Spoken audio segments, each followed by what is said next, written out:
Hola, buenas tardes. Ante todo, muchas gracias por la invitación, una invitación que me llena de orgullo. Muchas gracias al doctor Ferrero, a los organizadores del encuentro, a todos ustedes por asistir.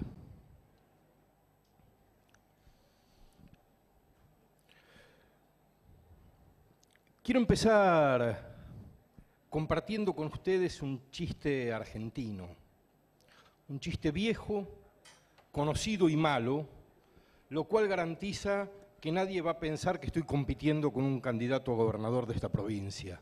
No voy a hacer reír a nadie. Tampoco mis reflexiones van a tener el interés ni provocar el entusiasmo que provocaron las anteriores. Son un poco más áridas, si se quiere, espero que no del todo inútiles. El chiste con el que quiero comenzar, todos ustedes lo conocen seguramente. Está Dios haciendo el mundo y una vez hecha la esfera terrestre, prepara la estepa siberiana, hielo, frío, soledad. Luego baja un poco la mirada y en el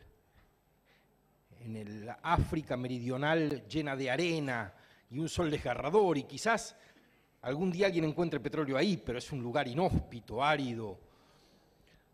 Baja más al sur y para ensayar algo mejor hace un país pequeñito, verde, con algún río y una costa de mar, y es el Uruguay. Y luego hace una gran montaña y lo que le queda entre la montaña y el otro océano es Chile, finito, delgado. Y luego empieza a ocuparse de lo que hay en el medio de Uruguay y Chile y pone praderas fértiles, paisajes extraordinarios, todos los climas, minerales, una costa marítima con todas las especies y ríos inmensos y cataratas. Y San Pedro, que está al lado, le dice: Dios mío, ¿por qué tan injusto? Tantos países sin nada y Argentina todo. Y la respuesta de Dios es: ahora pongo a los argentinos y se compensa.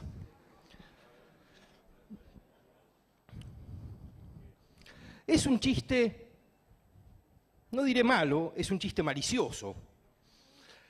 Pero como todo chiste, tiene algo de verdad.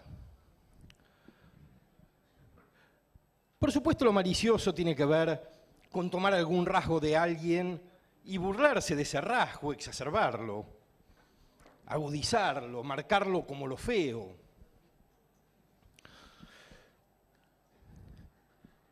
Pero hay algo que está por debajo del rasgo exagerado. Solo puede ser exagerable aquello que existe, y de pronto, si nos preguntamos qué es lo que hay en la base de ese chiste, podamos saber algo de nosotros. Lo primero que yo creo es que ese chiste expresa una disonancia, un desacuerdo, una distancia entre cosas diferentes, entre un imaginario de riquezas y una realidad de escasez, entre potencias múltiples y actos muy limitados, entre la capacidad de crear y la imposibilidad de construir.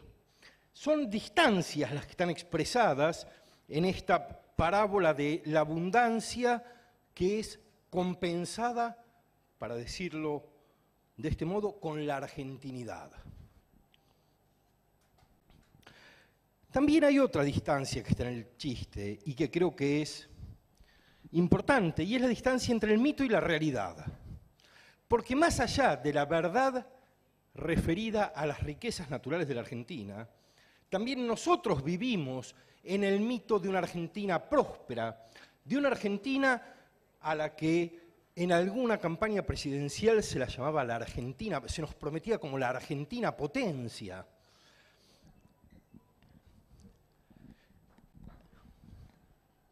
La pregunta es: ¿por qué esa disonancia?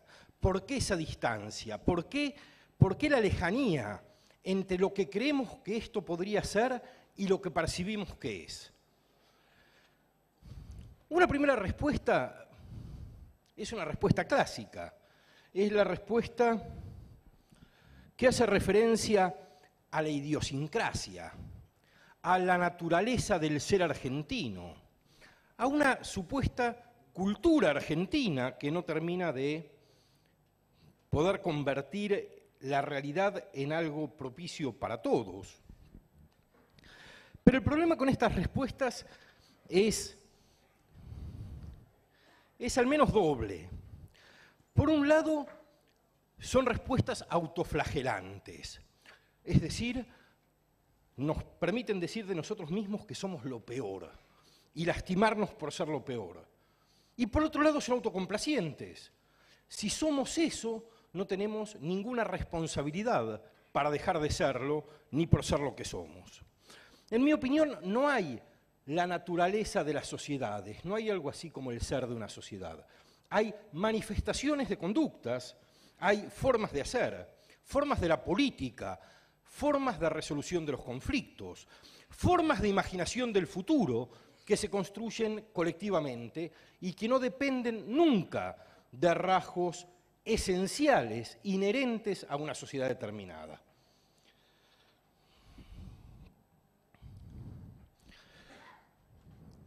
La pregunta entonces ya no es por qué somos lo que somos, sino por qué una sociedad es lo que es y no otra cosa. Las respuestas, como siempre, son muchas, a veces contradictorias, y no por ser contradictorias dejan de ser ambas verdaderas.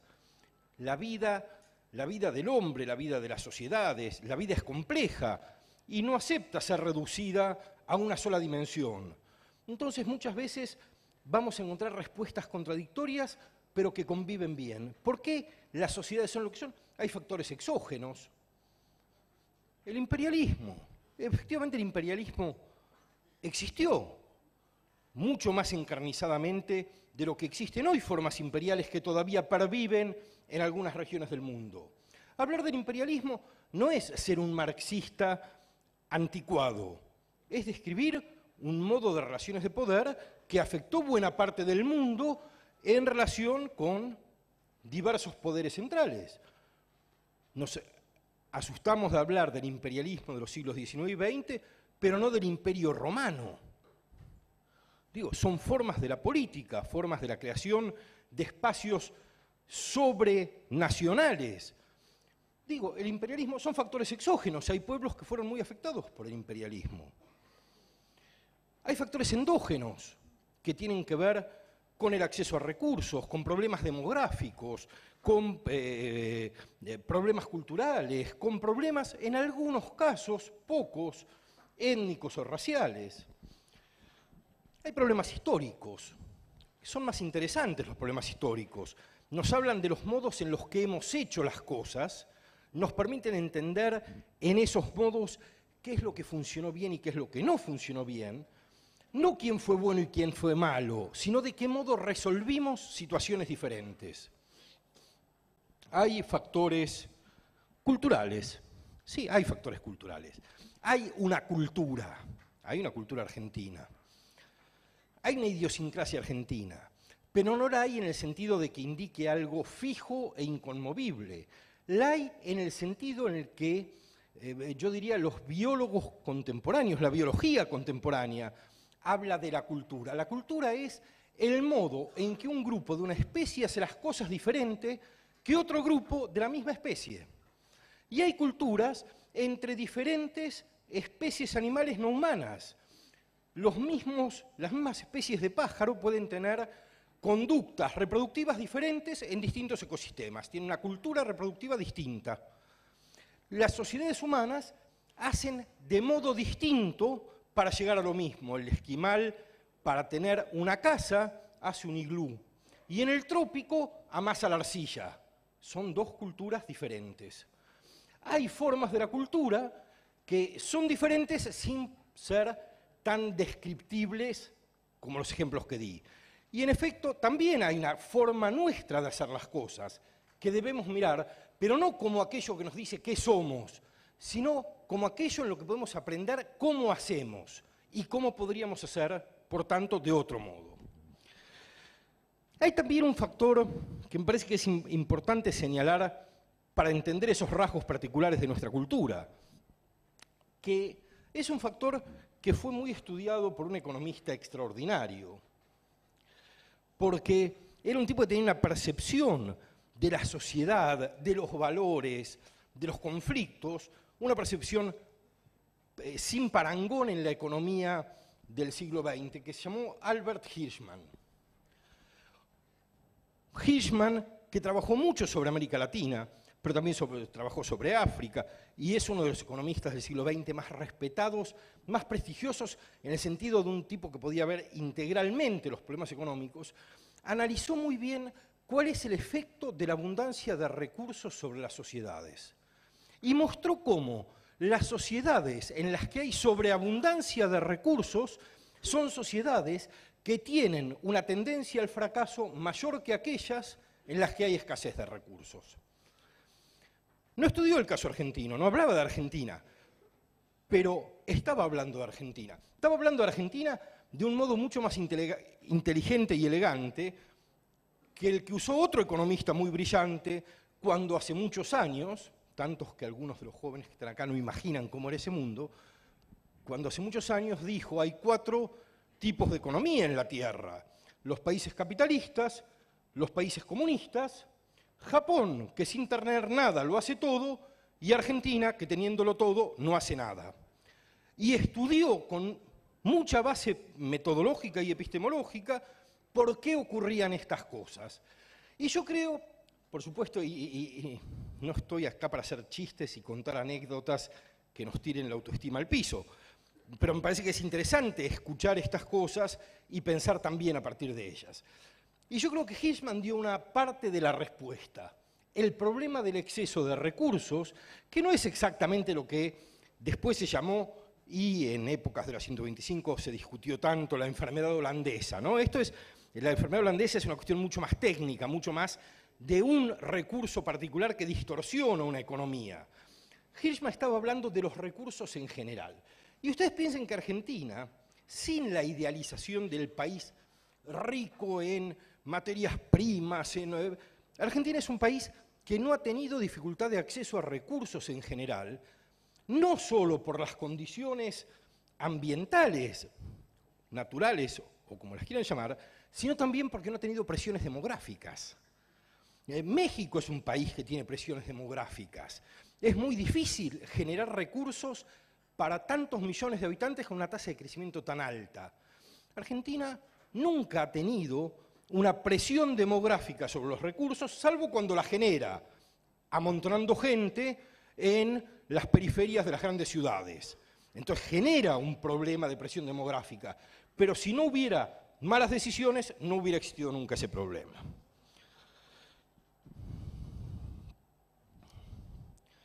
Estaba hablando de los factores que pueden ayudarnos a entender por qué una sociedad es de un modo y no de otros modos. Si descartamos la hipótesis esencialista, somos esto, si descartamos la hipótesis, digamos, la vieja hipótesis marxista, somos víctimas del poder de los países centrales, si descartamos la hipótesis determinista por la historia o por lo que fuere, nos queda la pregunta: ¿por qué somos lo que somos y hacemos como hacemos?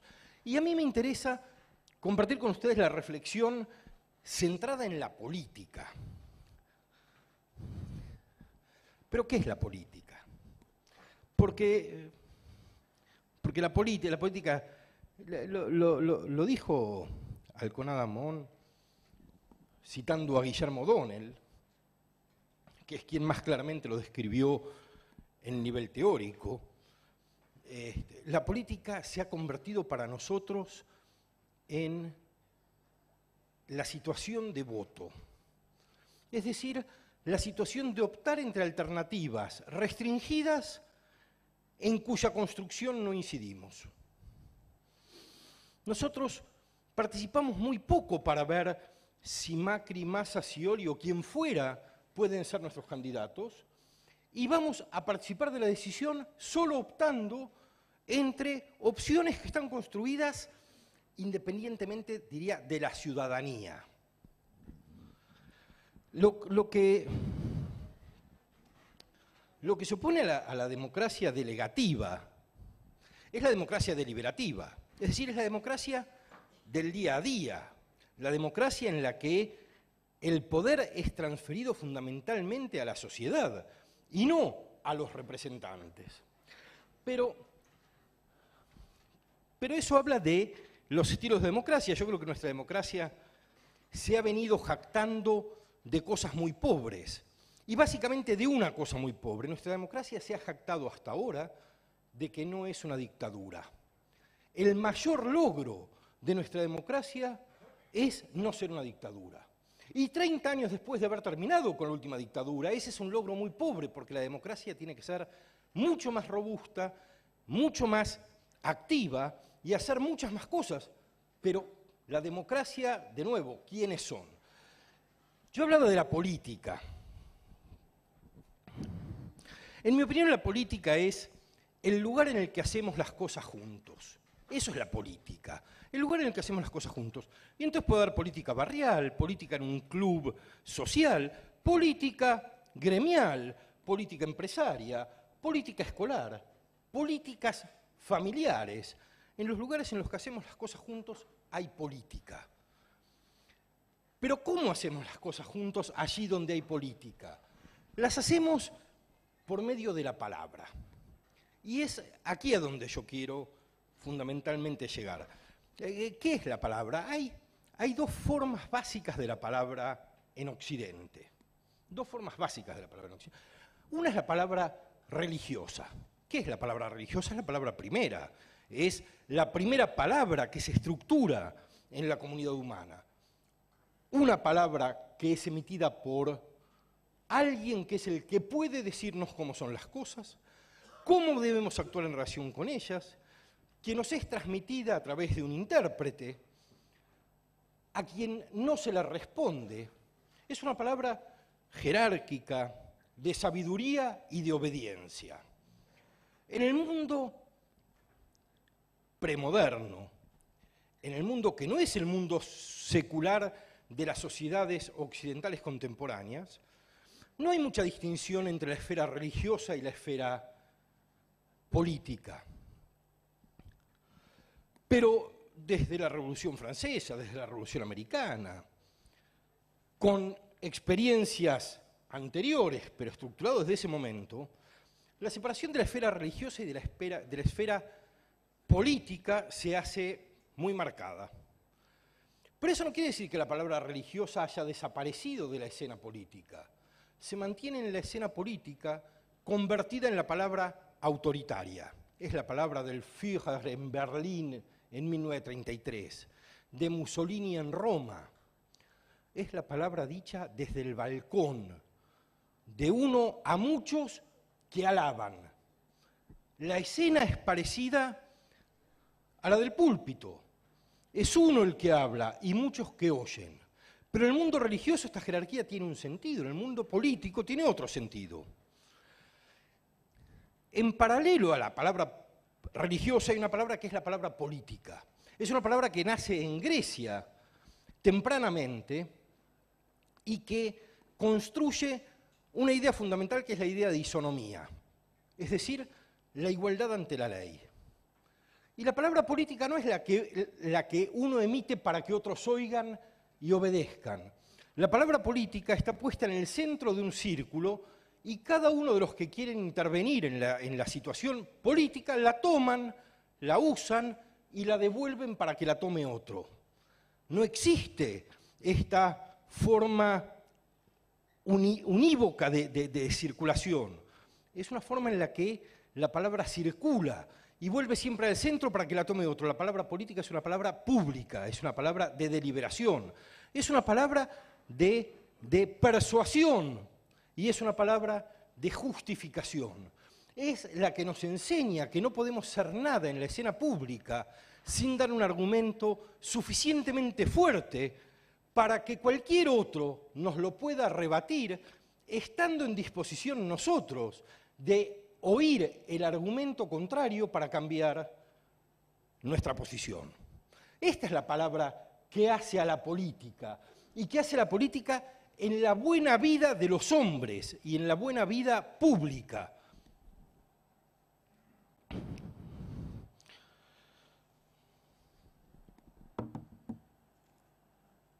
Tengo sed para descansar un minuto.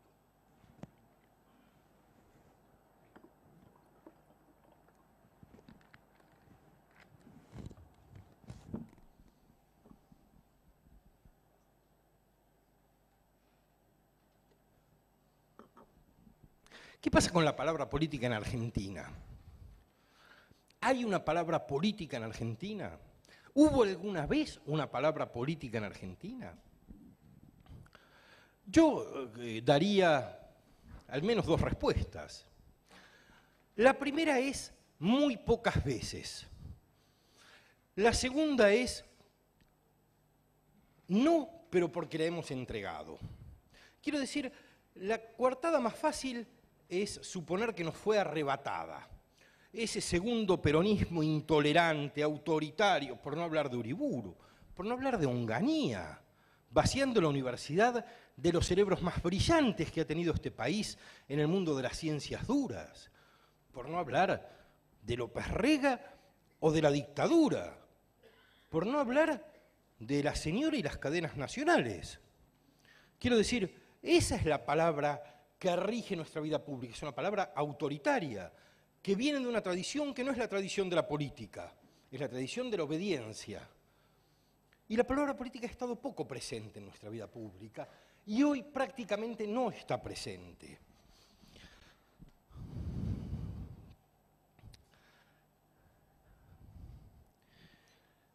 Pero decía hace un minuto, esa palabra no nos fue arrebatada. No vinieron los malos a quitárnosla de nuestra boca cuando nosotros lo que queríamos era compartir el espacio con los otros. Es una palabra que abandonamos, y la abandonamos básicamente porque hemos desconocido sistemáticamente la existencia de un otro en nuestra sociedad. Siempre el otro es el gran ausente de la sociedad argentina. Y es el gran ausente de dos formas distintas. Es el ausente dicotómico, es decir, el del campo y la ciudad, el del agro y la industria, el del gringo y el criollo, el del peronista y el radical, es aquel con el que no se conversa. En el éxtasis de la desaparición del otro, lo que hicimos fue desaparecer al otro, pero lo negamos sistemáticamente. Y voy a salir de los ejemplos trágicos.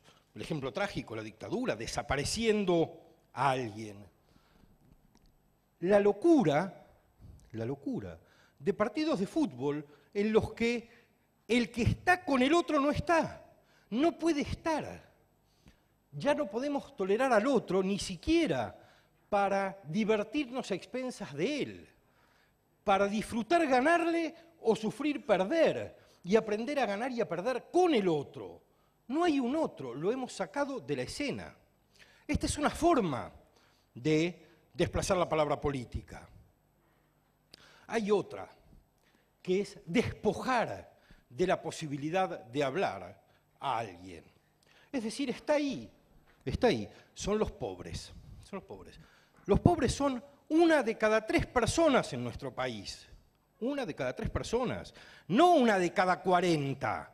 Es como si 1 de cada 3 de ustedes fueran en este momento eyectados de sus sillas al mundo de la marginalidad y perdieran la posibilidad de hablar con nosotros. Esa es la otra forma de la negación del otro. Y no prestamos atención a ninguna de las dos. No nos importa ninguna de las dos. Declaramos que nos importa el otro que nunca está presente. En el escenario actual, pero que es un escenario de mucha degradación ética, intelectual y naturalmente política, al otro le damos. Incluir quiere decir dar. Nunca la palabra, dar un bono. Eso, en el mejor de los sentidos posibles, puede ser solidaridad, pero nunca es reconocimiento. Nunca es reconocimiento. Reconocer es reconocer al otro en el derecho que tiene de hablarnos a nosotros como iguales. La solidaridad no otorga ese derecho, morigera la crueldad del sufrimiento que la sociedad inflige.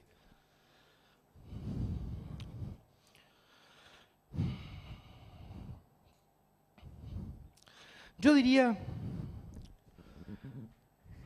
que si hay un problema, en mi opinión, si hay un drama, en mi opinión, en la sociedad argentina, el drama es el de la pobreza y el de la marginalidad.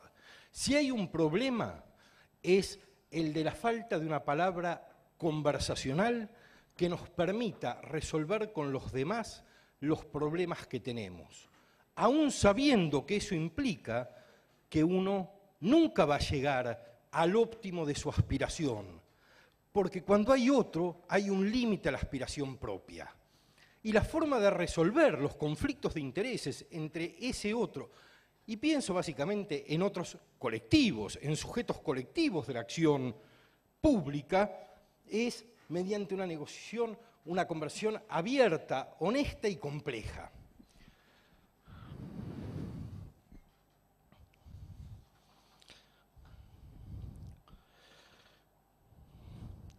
Como cambiamos los tiempos, necesito ajustar un poco mi...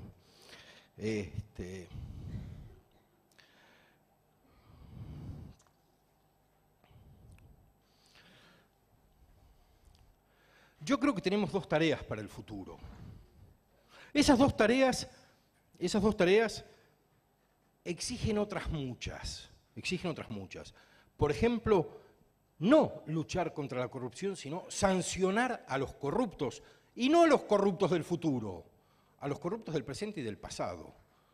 Porque no hay sanción posible a los corruptos del futuro si no hay sanción hoy. Pero esto es una condición, yo creo que son los sociólogos, si no estoy seguro, los sociólogos hablan de condiciones de higiene. Una condición de higiene es aquello que es imprescindible para poder hacer otra cosa, pero no es lo que tenemos que hacer. En el extremo, condición de higiene es el quirófano tiene que estar limpio, esterilizado, para poder operar. Pero el quirófano esterilizado no es la operación. La lucha contra la corrupción es una condición de higiene imprescindible, si no nada de lo que encaremos va a ir a ningún lado. Pero hay dos tareas que, a mi entender, son fundamentales.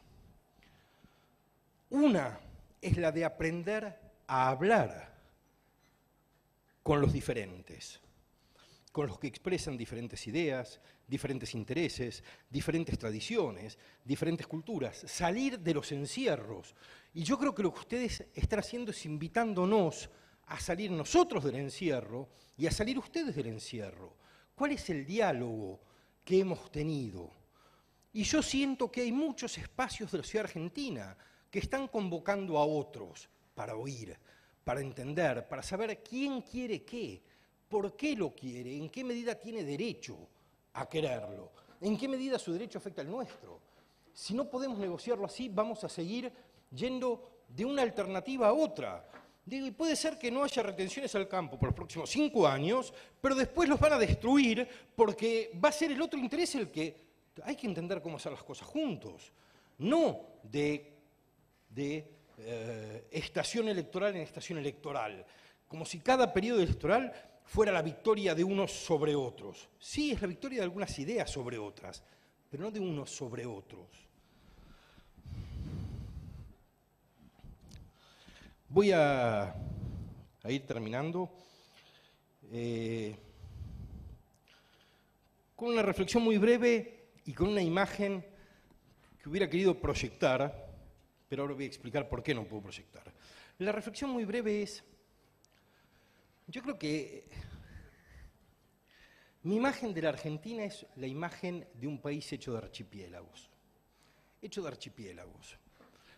Archipiélagos quiere decir, paseen ustedes por las afueras de la ciudad de Buenos Aires y van a encontrar islas de prosperidad, islas de miseria, indiferencia, temor de unos hacia otros, resentimiento de otros hacia unos, pero expandan esto no solamente a esa situación tan extrema, sino a grupos de intereses en relación con otros grupos de intereses, a grupos profesionales en relación con grupos académicos. Digo, funcionamos como archipiélagos. La sociedad está desestructurada. Yo creo que no enfrentamos el riesgo, esto es una opinión, ¿no? Yo creo que el riesgo que enfrentamos no es el riesgo de la chavización. No creo que haya condiciones en Argentina, creo que hay una sociedad civil bastante resistente como para que ese sea el riesgo. Creo que el riesgo es el riesgo de la fractura definitiva de la sociedad. ¿Qué es la fractura definitiva de la sociedad? Tenemos que tener conciencia que hay dos Argentinas. La Argentina de la legalidad. La Argentina en la que establecemos contratos jurídicos o verbales, afectivos o intelectuales, y tratamos razonablemente de cumplirlos, y si no los cumplimos sabemos que estamos expuestos a una sanción regulada.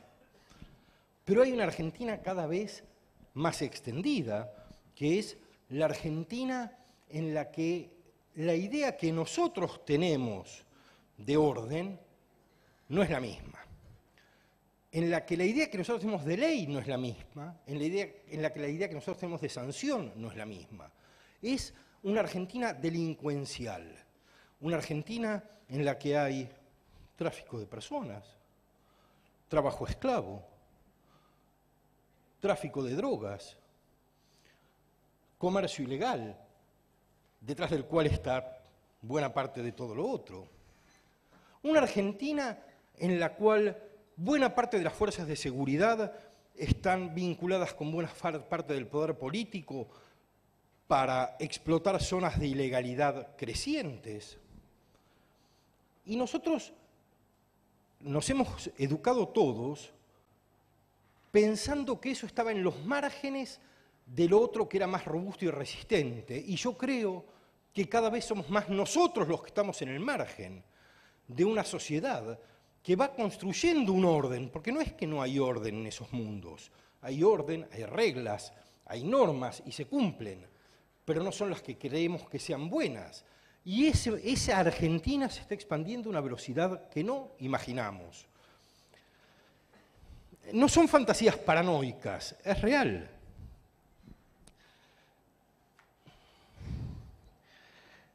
¿Por qué esa Argentina avanza tan rápido?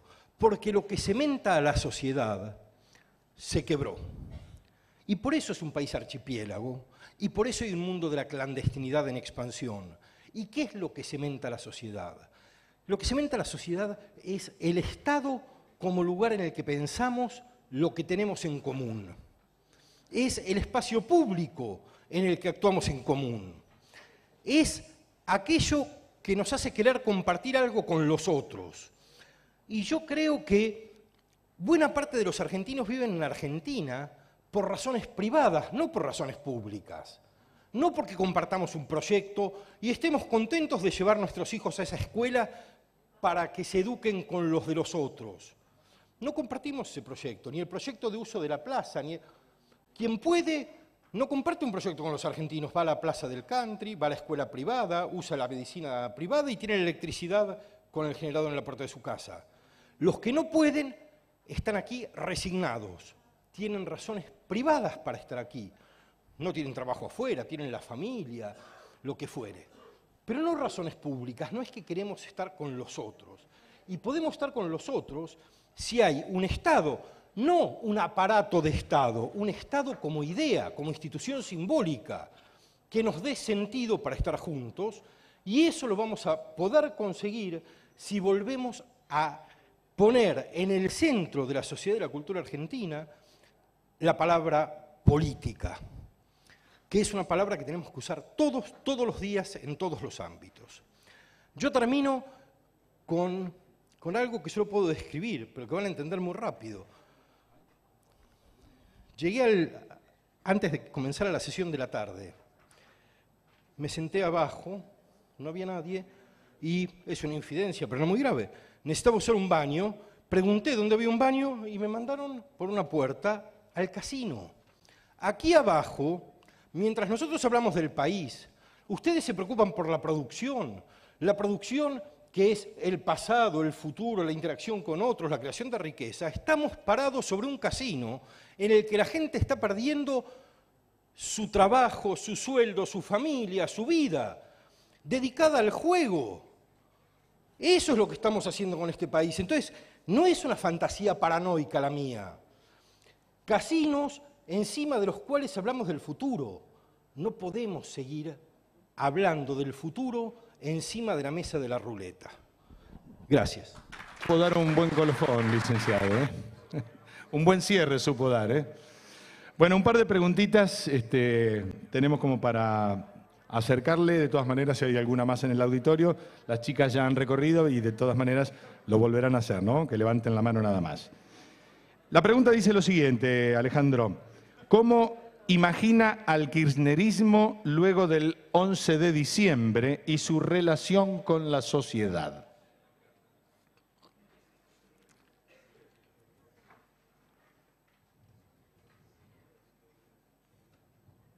El chiste más usual me haría decir que si tuviera la respuesta sería muy caro entregarla, porque en la respuesta está implícito que uno sabe quién gana las elecciones, en qué condiciones gana las elecciones, con quiénes gana las elecciones. Son demasiadas preguntas implícitas en eso. Yo tengo algunas hipótesis, pero quizás son hipótesis que tienen más que ver con el estado de ánimo de un momento que con el pensamiento real sobre lo que ocurre. Y cuando digo el estado de ánimo no quiere decir que yo esté contento o bajoneado.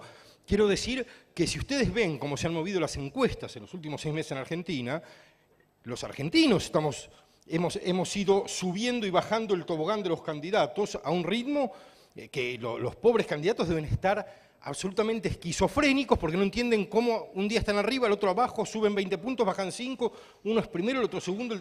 Muy difícil saber, es un escenario muy extraño en la historia reciente de elecciones competitivas en Argentina, ¿no? No es fácil anticipar.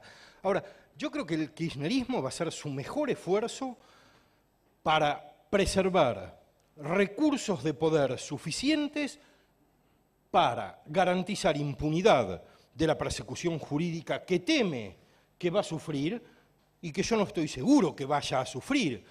Y mis antecesores en la palabra tampoco estaban muy seguros, y quizás el doctor Lanuse, que mañana hablará, pueda dar más precisiones sobre si hay alguna posibilidad de que haya persecución jurídica o no. Pero más allá de la idea de que quieren impunidad, lo que quieren es poder. Los que se han enquistado y han usado los recursos públicos del modo en que no lo han usado, no tienen ningún incentivo para irse a la casa, ninguno. Y no van a dejar de hacer todo lo posible para mantener los mayores resortes posibles en el Estado. Ahora, yo creo también que el kirchnerismo ha hecho las cosas muy bien, desde la perspectiva del kirchnerismo. Ha hecho las cosas muy bien. Ha satisfecho sectores marginales que estaban peor y que imaginan que estarían peor. Y quizá no sin razón, porque los últimos años de Menem, con el 25% de desempleo, todos ignoramos el mundo de la pobreza. Y vino alguien con la intención que sea, pero hizo algo con el mundo de la pobreza. Y eso es una lección para nosotros. El kirchnerismo hizo un populismo de clases medias. Todos viajamos, todos consumimos, todos tenemos televisores. Y el kirchnerismo satisfizo la ambición de muchos grupos muy concentrados económicos, desde los bancos hasta determinados sectores industriales. Entonces, la relación del kirchnerismo con la sociedad no ha sido tan mala. 54% de los votos no es una relación tan mala. Yo estoy muy irritado con el kirchnerismo, seguramente muchos de ustedes también, pero la pregunta es, ¿qué es lo que podemos proponer a cambio de eso? Y yo creo que podemos proponer muy pocas cosas, y ese es un problema para todos nosotros. ¿Qué se hace con un 30% de la población que no tiene trabajo, que no tiene estudios y que no tiene competencias para reintegrarse en el mercado de trabajo? Porque yo hablo con políticos y dicen, no, lo importante es crear trabajo. Y uno dice, ¿qué trabajo? Cuando ve el mundo de la marginalidad, ¿qué trabajo? Y estamos pensando seriamente, ¿qué trabajo? ¿Y cómo lo pagamos? ¿Y qué obtiene la sociedad por ese trabajo? ¿Estamos pensando seriamente cómo se rompe la transmisión intergeneracional de la miseria? Ustedes saben que en Ingeniero Budge funciona la salada. En la salada trabajan chicos de 12, 13, 14, 15 años. Llegan micros de todo el país a comprar. Esos micros son prostíbulos en los que nenas púberes practican sexo oral con policías, choferes, compradores. ¿Alguien está pensando cómo romper la transmisión intergeneracional de la degradación y la humillación? Si no pensamos eso, la relación de la sociedad con el kirchnerismo no tiene muchas razones para empeorar. No. Muy bien, ha sido contundente la respuesta. Una más, antes de despedirlo, que dice lo siguiente. ¿Qué se perdió en términos de democracia y desarrollo en estos últimos 10 años y qué desafíos nos plantean estas pérdidas?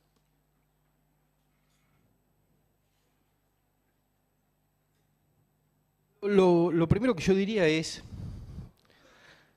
que las críticas al kirchnerismo deben ser específicas de las políticas del kirchnerismo. Y yo creo que las cosas graves que pasan en la Argentina pasan desde antes del kirchnerismo. Y el kirchnerismo agregó una cuota muy alta de deterioro. Pero pensar que son estos 10 años los que nos pusieron en este lugar es cuando menos autocomplaciente. Creo que nosotros venimos perdiendo hace muchos años. ¿Cómo se reparan esas pérdidas? No lo sé. No lo sé, pero es que yo no lo sé. Digo, ¿ustedes cómo reparan las pérdidas? Las pérdidas de tejido social en los pueblos, de capacidades productivas, de transmisión familiar de conocimientos, de interacción con jugadores de otros lugares. No sé cómo lo hacemos. Yo no sé. No sé. No sé, creo que hay que pensar mucho. Creo que hay que pensar mucho. Yo me considero a mí mismo, me gustaría considerarme socialdemócrata. Me parece que la idea socialdemócrata es una linda idea. Digo, existe la competencia, existe el mercado, existe el esfuerzo, existe el mérito, pero tampoco se deja a la gente en la miseria, tampoco se la maltrata, ni se la desprotege. No todos tienen las mismas oportunidades de inicio, ni las mismas capacidades. Es una linda idea. Creo que es inviable en el mundo contemporáneo. Creo que es la linda idea de la posguerra, pero que es inviable y que tenemos que pensar más allá. Tampoco la idea viable es la idea promercado extrema. No es viable porque provoca un dolor con el que no podemos convivir, con el que no debemos convivir. Entonces, yo no sé, yo me preocupa todo esto, pero no tengo respuestas. Y tenemos que construirlas colectivamente, si no, no sirven. Bueno, le agradecemos al licenciado Alejandro Katz por su presentación en esta primera jornada del Congreso Nacional CRA 2015. Muchísimas gracias una vez más por haber estado aquí compartiendo con todos nosotros.